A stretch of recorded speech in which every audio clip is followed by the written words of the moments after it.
Hey babes, so I know I've been gone for a while. Basically, I've just been getting acclimated to motherhood, so I just wanted to take a break until I felt like comfortable and calm enough to make a video. So today I wanted to make a video basically talking about my labor and delivery really quickly. So I'm just gonna like jump into it and then we can just, talk about it in the comments. But anyway, so I went in for a 39-week checkup. It was like 39 weeks and maybe like 5 days or something like that. So I went in for a checkup and like everything was normal. We talked about having a birthing plan, and I was just basically telling her I didn't want to have a birthing plan because I didn't want to set unrealistic expectations for myself. And she was like, I agree. We won't even get into that like really heavily. Just like have certain things in your mind that you want to have done or that you would rather not have done. So I was like, okay, perfect. She asked me if I wanted to be checked to see if I was dilated. And I said, no, I'm fine. Like, I feel okay, just a little heavy. Like, I don't want to be checked. I also heard that it was kind of painful, so I wasn't looking forward to that. So, basically, I just left after, we talked about everything. She said I was fine to go. So I left and went grocery shopping with my boyfriend. We got like a bunch of dinners for the week and then we headed home. So we go home. I took like a walk around the block, around the neighborhood, and then he cooks dinner. We eat dinner at like 10 p.m. Okay, and then, well, you know what? No, we ate dinner at like 7. And then I was finished and like getting into the shower at 10 p.m. Right? So I ate like some dates, just like as a snack. Took a shower, and then I got out of the shower. When I got out of the shower, I was like, oh, I feel like really weird. Like, it just felt weird. It was like a lot of pressure and like some slight pains, right? So I called my best friend and I'm like, what do contractions feel like? And she was like what do it feel like? And I'm like, it's like tight and like a deep achy kind of pain in my stomach and on my back. She's like, yeah, those are contractions. So I'm like, okay, well, they're not that bad right now, so I'm just gonna let it happen. So I'm just chilling like on my medicine ball. She's smiling. So I'm just chilling on my medicine ball, like bouncing and stuff like that. And then like it's getting worse. So I'm like, okay, I wonder if I'm going into labor. So I'm just keep monitoring. And then they get like bad. So I'm like, oh yeah, like this is definitely labor. So me and my boyfriend, we went to like a bunch of pain coping mechanism classes because I didn't want to get an epidural. I didn't want to have a bunch of interventions, right? So he is like, okay, well, I'm gonna start timing them. So he starts timing them and he's like kneading my back with his fist and like rubbing like my back, and he's using like a Rebozo to like shimmy my lower back and stuff like that. And like all of that was helping. Like every time a contraction would come, he would like do that combination of things and it would like be bearable. It would just like dissipate very quickly. So we do that for like 3 hours, right? And then he like constantly like, okay, we need to go, and I'm like, no, they're gonna send us home early. Like I'm not dilated enough, I'm not as far along as they need me to be. So I'm like, well, let's just wait a little while longer. And he's like, no, we need to leave. And I'm like, no, let's just wait a little bit longer. So we wait a little bit longer, okay? Like we wait 3.5 hours. So finally he like, okay, Justin, we need to call the Uber. So I'm gonna call the Uber. So he calls the Uber and it's trying to like pack out the bags. Mind you, we didn't pack the bags because like I said, I was 39 weeks. So we was just like, the room was set up, but the last thing we had to do was pack the bags. So didn't pack the bags. Damn. So basically I left this out. Every time I'm having a contraction, he neating it out and stuff, and then when it goes away, he like trying to pack the bags. Like he trying to pack his bag, my bag, and the baby bag. So there's just a lot going on because my contractions was like coming, like it was like 3 hours. It was in a matter of 3 hours, they was going from like 10 minutes apart to 2 in 1 minute, right? So I'm like, oh shit. He like we waited too long. So we hurrying up. He trying to pack the bags, rub my contractions. Like he being like Superman, basically at this point. And I'm having contractions back to back. So his arm. Okay, I'm sorry, my phone did something weird. So where was I? Okay, so his arms is basically burning because he's trying to rub my contractions and pack the bags. And then he called the Uber. So it's just a lot going on right now. So I'm just trying to breathe and just stay calm and just like battle the contractions and just stay calm for him. So he called the Uber outside. We trying to get me downstairs, right? So I got a towel because like my mucus plug is coming out, and I'm trying to get downstairs. It take me 15 minutes to get down the stairs and like another 4 minutes to get across the living room to the door.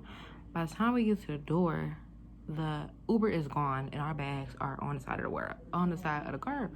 So I'm like, oh my God, like, is the Uber gone? And like, yes, the Uber is gone. Like, what the hell? So my roommate and her boyfriend was here. So they basically was like helping me down the stairs, and she had like put the bags in the car. So when we all saw like the bags was on the curb, they was like, okay, well, Charlie gonna have to take us. So that's her boyfriend. So Charlie drives a Fiat 500, okay? So my boyfriend is 6 foot tall, and I'm 39 weeks pregnant, and he in a Fiat 500, two-door, bro, two-door. So I'm like, that's what's gonna have to happen because we don't have time to wait for another Uber, and I'm not calling an ambulance. So I waddle my ass onto the Fiat 500. They pull up the seat. She get in first, and I'm like, I get into the car. Okay, that was a whole thing, but we make it into the car. Okay, and then they put the seat back, whatever. Shaquille get in, that's my boyfriend, and we go. We on our way to the hospital. Hospital is 10 minutes away, okay? Now, we have to drive slow out of the complex or whatever because we have like these humongous speed bumps. So Charlie like trying not to hit the speed bumps fast, but he trying to like rush to the hospital. So Q like, don't we just like slow down, like a speed bump coming, slow down. So I'm like, oh my God, this is about to be so crazy. So we finally got the complex. He driving to the hospital, and I'm just in the back seat like hone the fuck in, like just trying to like make sure I'm good. The contraction's not kicking my ass no more, but I could tell like something happening because like I don't have control over like the pushing feeling, like the feeling like something's like coming out. It's like when that happens, like I just kind of like, it's like I'm just like weak, like my whole body's just like super, what is it called? I don't know what the word is, but it's just like an involuntary type of thing. Like I don't have no control over what's happening. When it comes, it just comes, right? So like that happened when we were first leaving out the door. When I saw the bags on the curb, like one of those had happened when it was involuntary, and I just felt like, oh God, like she's coming. Okay, then it went away. So I get back in the car, and like that didn't happen again until we was like 5 minutes from the hospital. So we on the freeway, he like speeding on the freeway, okay? Trying to get to the hospital, and like I had felt like that feeling coming again, so I was trying to like put my legs up on the back seat in this Fiat 500, right? It's two of us in the back seat. She probably like 5 feet, and I'm like 5'3". So I'm trying to put both my legs like squatting position, right? She ain't never delivered her baby. She like, no, just wait, like put your legs down, like we'll be there in 5 minutes, like don't push. And I'm just like, I cannot push, like I need you to catch her. So she like, because I like felt underneath me, and I had felt her head, like the hair on her head, and I was like, oh shit. So apparently I told her like, I need you to catch her. Mind you, I don't even remember telling her I need you to catch her. She told me this when the lady asked me who delivered the baby. I'm like, me, because I'm thinking I caused the baby. I was just out of it. So I put that involuntary pushing fit sensation came over me again, and basically I delivered in the car. This literally, I delivered in the car. She caught the baby and then gave her to me, and we like was doing skin to skin. Like I kind of like tried to get any like mucus or anything that was in her mouth or nose out, and I just held her in the towel until we got to the hospital. When we got to the hospital, like it was Shaquille ran in to get the wheelchair and stuff. Like 20 doctors and students came out. Okay, they took the baby, took me into the room.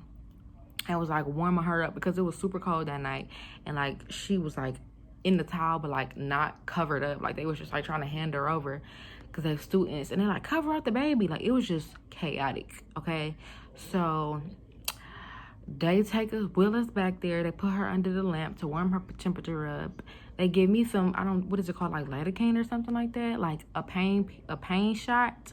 They give me that like in my, like I tore. So they like stick the pain medicine like where I tore it, bro. And they like gave me like some IV drip with some pain medication in it to make it feel better. But it was like, bro, that shit hurt us so bad. That was worse than the labor, that pain medicine. because I didn't birth the placenta. Like, I had only had her, and basically when I had put her up on my chest or whatever, like, her umbilical cord snapped. So they was thinking she was bleeding out and stuff, but she didn't. Her umbilical cord actually clotted, and she didn't bleed out at all. So that was a whole ordeal. But I did a second degree tort, so they gave me the lidocaine, if that's the correct term, and then pulled the placenta out and then sewed me up. I tried to do her pulling the placenta out without the medicine. Oh, baby, that it stung so bad. It was so crazy. It stung so bad. I was like, oh, no, never mind. I'll take the pain medicine. Like, she's out. I don't have to do any more. It's natural. We're going to give me the pain medicine, please. So they gave me the pain medicine, put out the placenta, sewed me up. And then, like, you know, I stayed in, like, the emergency room for a little while longer just to make sure I was good and she was good. And then probably, like, 3 hours later, they took me up to, like, where I was going to rest. And, like, that was going to be our permanent room for the rest of our time being there. And that is my labor story, okay? I'm trying to not to make the video super lengthy, so I'm going to end it here, and then I'll, like, put up another video of, like, little clips from when we were in the hospital. But yes, that's as much as I can give without, like, having a video 15-20 minutes long. So if you have any questions or any comments or anything like that, or you want me to make a follow-up video of, like, more details that happened, then just let me know in the comments. Please like and subscribe to the video, and let me know what you think, and let me know your birth experience, because this was my first baby, and, like, I did it all natural, and labor to delivery was all 4 hours. It all took 4 hours for me. So yeah, let me know your birthing story and if it was that wild and what happened. And I hope you enjoyed this video, and I will see you next time. Bye, babes.